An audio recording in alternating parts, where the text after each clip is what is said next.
नमस्कार, all India news मध्ये आपलं सहर्ष स्वागत। मैं नजीर मुलानी, आप देख रहे हैं ऑल इंडिया न्यूज। साहेब, आज गावामध्ये आलात तर आपण मार्गदर्शन चांगलंच केलेलं आहे आणि विधानसभेला उभं राहत आहे, तर त्यांच्यासाठी काय आव्हान करणार आहात? मी आज कुडगाव गावामध्ये गावाच्या अखंड हरिनाम सप्त्याच्या सांगतेच्या निमित्तानं आलोय।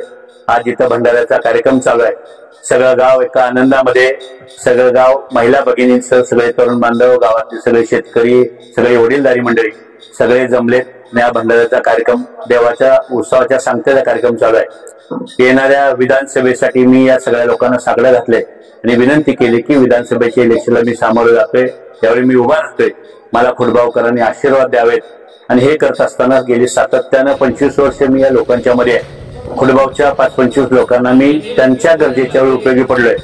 शेवटी लोकप्रतिनिधी कसा असावा, ज्यावेळी मला गरज असते त्यावेळी मी लोकांचा फोन उचलला नाही पाहिजे, तर ज्यावेळी गोरगरीब जनतेला लोकांची गरज आहे, जनतेला ज्यावेळी लोकप्रतिनिधीची गरज आहे त्यावेळी लोकप्रतिनिधी फोन उचलला पाहिजे, त्यावेळी लोकप्रतिनिधी त्यांचं काम केलं पाहिजे।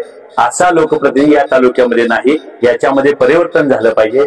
असा लोकप्रतिनिधी असा पाहिजे की त्यांनी लोकांची किंमत पैशात केली नाही पाहिजे, तर त्याची किंमत त्यांनी आपला कार्यकर्ता, आपल्या जवळचा माणूस, माझ्या जीवाभावाचा माणूस म्हणून केली पाहिजे।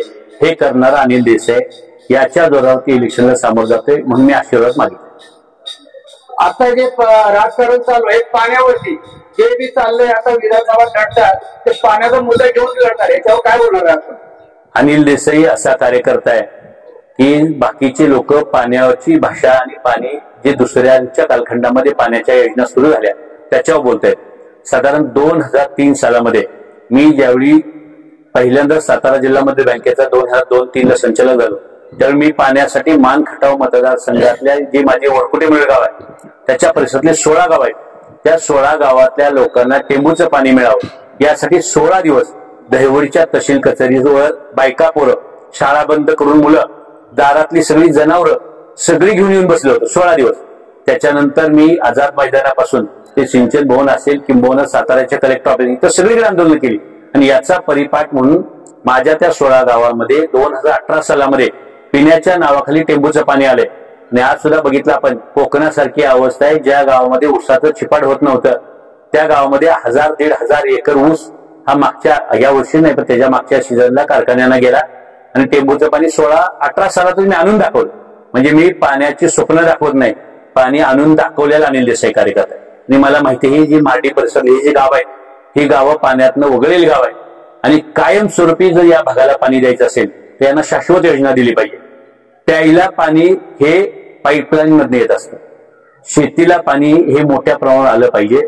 प्यायच्या पाण्यासारखं पाणी देऊन या भागातल्या लोकांचा पाण्याचा प्रश्न संपणार नाही, त्यांना शाश्वत पाणी दिलं पाहिजे। अनिल देसाई खोटं स्वप्न दाखवणार नाही, तर अनिल देसाई करून दाखवेल। त्यामुळे करायच्या आधी मी काय आज बोलणार नाही, कारण 10 दिवस बोलवलंय लोकांचं।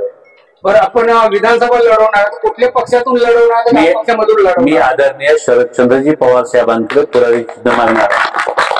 पवार साहेबांना मी भेटलोय, त्यांना सांगितलं की पवार साहेब, मागच्या वेळी मी त्यांच्याकडे माझं नाव फायनल झालं होतं, साहेबांनी मला सांगितलं होतं की अनिल देसाई तूच माझा उमेदवार, पण शेवटच्या काही घडामोडीमध्ये शेवटी मला थांबावं लागलं।